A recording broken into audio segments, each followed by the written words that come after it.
Hello everyone, welcome to our YouTube channel APC academy. तो आज की वीडियो में हम लोग डिस्कस करेंगे केमिस्ट्री सेक्शन की आंसर की जो एचपी टेट मेडिकल में क्वेश्चंस पूछे गए थे। तो स्टार्ट करते हैं। क्वेश्चन नंबर फर्स्ट है हमारे पास, butanone is a 4 carbon compound with the functional group. Option होगा आपके पास ब्यूटेनोन है तो ketone is the right option, तो कीटोन इसका आंसर रहेगा।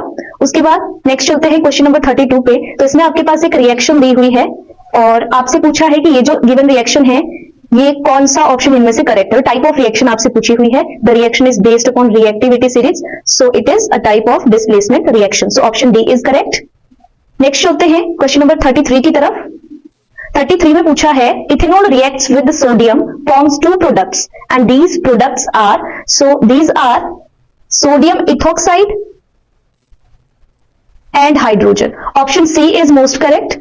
नेक्स्ट चलते हैं क्वेश्चन नंबर 34 की तरफ। An atom with 3 proton and 4 neutron will have a valency of, option C here is correct, valency 1 होगी ऐसे एटम की जिसके पास 3 प्रोटॉन और 4 नंबर ऑफ न्यूट्रॉन्स होंगे। नेक्स्ट चलते हैं आगे है क्वेश्चन नंबर 35। आपसे पूछ रखा है number of valence electrons in chlorine negative ion. वैसे तो क्लोरीन में 7 होते हैं वैलेंस इलेक्ट्रॉन्स, बट यहाँ पे एक इलेक्ट्रॉन गेन किया हुआ है, सो आपसे पूछा है इसका ऑप्शन सही क्या हो जाएगा, option number B 8 electrons. Next चलते हैं क्वेश्चन नंबर 36 में पूछा है, Rutherford's alpha particle scattering experiment resulted in the discovery of. 1000 बार क्लास में किया होगा, एटॉमिक न्यूक्लियस जो है इसमें डिस्कवर किया हुआ है। ऑप्शन नंबर 36 क्वेश्चन नंबर 36 का option A is correct. Next चलते हैं आगे। क्वेश्चन नंबर 37 है, विच of the following contains maximum number of molecules. तो यहां पे आपको नंबर ऑफ मोल्स का कॉन्सेप्ट लगाना है, that is given mass divided by molecular mass.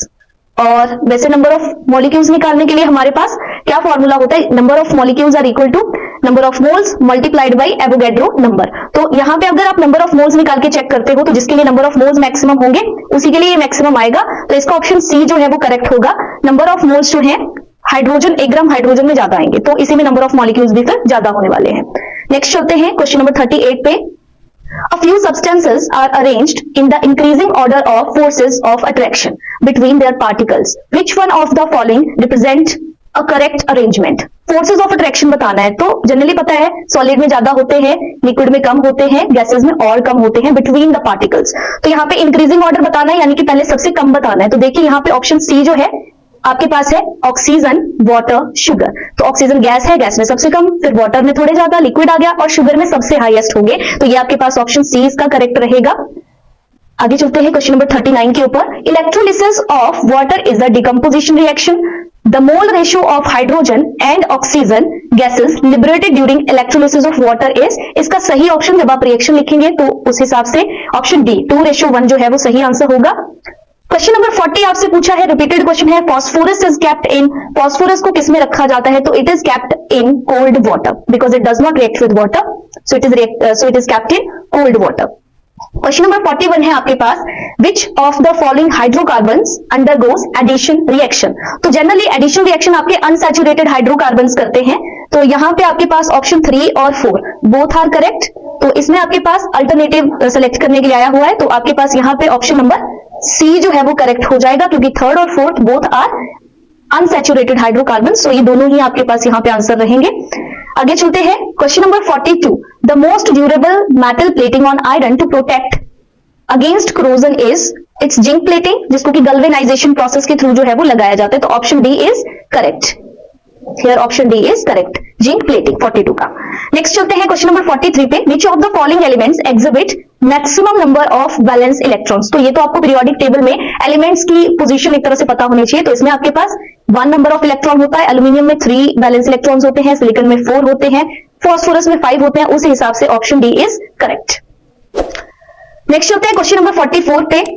Question number 44 में आपसे पूछा हुआ है, anaerobic bacteria digest animal waste and produce biogas. Change A आपके पास दिया है कि एक एनारोबिक बैक्टीरिया जो है वो एनिमल वेस्ट को डाइजेस्ट करता है और बायोगैस जो है वो प्रोड्यूस करता है, और फिर उस बायोगैस को हम बर्न करते हैं एज अ फ्यूल। ये चेंज हो गया, चेंज नंबर बी। आपसे पूछा है इनमें से कौन सी स्टेटमेंट्स जो हैं मतलब सही है, choose the correct one. Option A एक केमिकल चेंज है, तो ऑफकोर्स ए एक केमिकल चेंज है। ऑप्शन बी भी एक केमिकल चेंज ही है। अगर आपने फिजिकल और चेंज और केमिकल चेंजेस में आपको डिफरेंस पता होगा तो ऑप्शन ए और बी दोनों करेक्ट है, और यहाँ पे बोथ वाला ऑप्शन भी दे रखा है, तो option C is correct. Both processes A and B are chemical changes.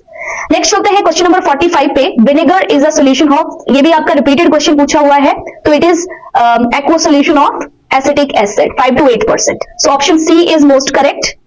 Next चलते हैं क्वेश्चन नंबर 46 पे. क्वेश्चन नंबर 46 में पूछा है, a person living in Shimla observe that cooking food without using pressure cooker takes more time. The reason for this observation is that at higher altitude जो pressure है वो decrease हो जाता है. So option C is very much correct. Question number 47, a substance which react with gang to form material is called. gang के साथ जो है एक सब्सटेंस जो gang के साथ रिएक्ट करता है एक मटेरियल बनाने के लिए, उसको क्या कहते हैं? तो गैंग के साथ आपका फ्लक्स जो है वो रिएक्ट करता है और मटेरियल पूछा होता तो मटेरियल आपका स्लैग बनेगा. ठीक है, सब्सटेंस का नाम पूछा तो फ्लक्स प्लस गैंग इस तरह से रिएक्शन होती है, gives you slag. So option A is correct. Question number 48 is, which of the following statements is correct regarding rusting or corrosion? So first statement is, iron rust faster in saline water than in pure water, which is correct. Option A सही है, जहां पे salt ज्यादा present होंगे उस पानी में rusting जो है वो फास्ट होगी. saline water is one of the example जिसमें कि salt ज्यादा उसमें प्रेजेंट रहेंगे. तो 48 का आपका हो गया option A is correct. Next चलते हैं question number 49. A wooden spoon is dipped in a cup of ice cream. It's other and becomes cold by the process of conduction, becomes cold by the process of convection, becomes cold by the process of radiation और does not become cold. तो as we know would जो है it is a bad conductor of heat. ठीक है, तो wooden spoon जो है does not become cold. ये क्वेश्चन हमने लास्ट टाइम एक जो टॉप 100 क्वेश्चन वाली सीरीज आई थी उसमें भी किया था. तो क्वेश्चन नंबर 49 का option D is correct. Next is question number 50. Fire extinguisher devices are used to put off fire. While using this, which gas is coming out? So here it is carbon dioxide. Option D is correct. Question number 51 is, which method is commonly used to separate salt from water? Salt को water से किस तरह से separate करते हैं? तो by the process of evaporation it is separated out. So option B is correct. Question number 51 का option B is correct. Next is question number 52. Question number 52 is, vegetable oils on treating with hydrogen in the presence of palladium or nickel catalyst form fats. This is an example of, ये कौन सी reaction है ये आपसे पूछ रखा है, तो it is addition reaction. Option A is correct. Addition reaction है ये. Next is question number 53. Which of the following can be used in hard water? तो सोप को भी यूज कर सकते हैं but detergents are preferable. So option B इसमें हम सही दे रहे हैं. ऑप्शन बी डिटर्जेंट जो है they are more effective than soap. So option B is most correct. Next चलते हैं क्वेश्चन नंबर 54 पे. Permanent hardness of water is due to the presence of, so it is chlorides and sulphates of calcium and magnesium. So option A is correct. Next is question number 55. A marble tile would feel cold as compared to wooden tile on a winter morning because the marble tile is a better conductor of heat than a wooden tile. Option A is most correct. Question number 56. Polycot is obtained by mixing. Here option D is correct. Polyester and cotton का mixture जो है it gives you polycot. Next is question number 57. Which of the following is not a common property of plastic? So all the times all the plastics are not good conductor of electricity. ठीक है, तो option D is correct. ये हमेशा true नहीं होता. It is not a common property of plastics. So 57 का हो गया ऑप्शन डी.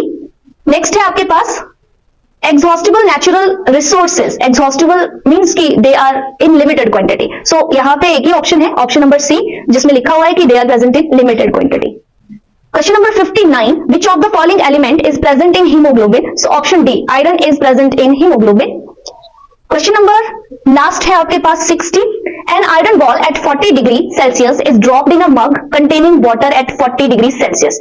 अब आयरन बॉल का टेम्परेचर भी सेम है, जिस वाटर में रखा गया उसका टेम्परेचर भी सेम है. तो आपसे हीट पूछा है तो कॉमन जो आपके पास हीट का नेचर है वो क्या होता है कि it always travel from cold part two hot part two cold part. ठीक है, तो यहाँ पे तो कोई हॉट कोल्ड है नहीं, दोनों सेम टेम्परेचर पे हैं. तो इसका आ जाएगा आपके पास option number B, not flow from iron ball to water और from water to iron ball. तो क्वेश्चन नंबर 60 का हो गया ऑप्शन नंबर बी.